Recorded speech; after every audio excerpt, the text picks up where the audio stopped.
Can I get your SO number, please? Thank you. This says you're a Paradise resident. What are you doing down here in my office? Yes, I'm one of the officers that handles transfers. Why?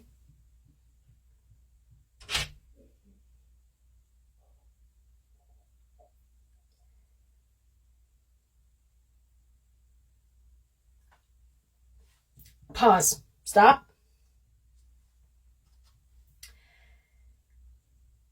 Have you looked at yourself since you've been over here?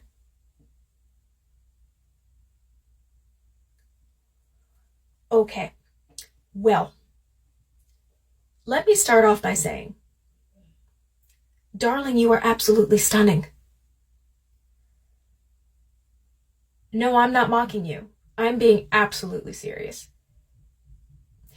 So, however you looked in your past life doesn't necessarily mean that that's how you're going to look here. When you made your transition over to this side, your truest form was made manifest.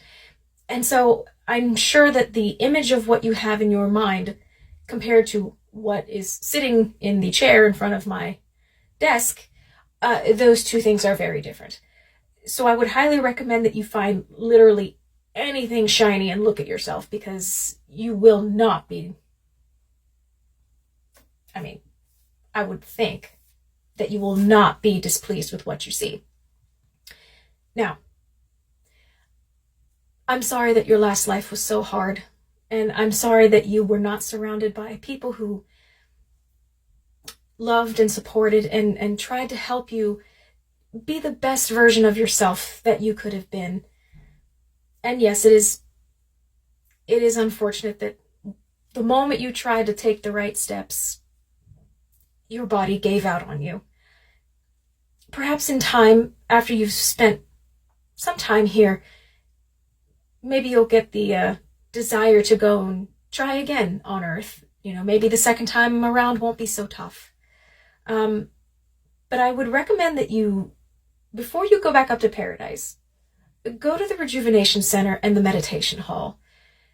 Because, yes, while you will be placed in Paradise, you need to feel that you deserve to be there. You need to see what we see. Mm-hmm. Yes. Yeah. Yeah. Yep.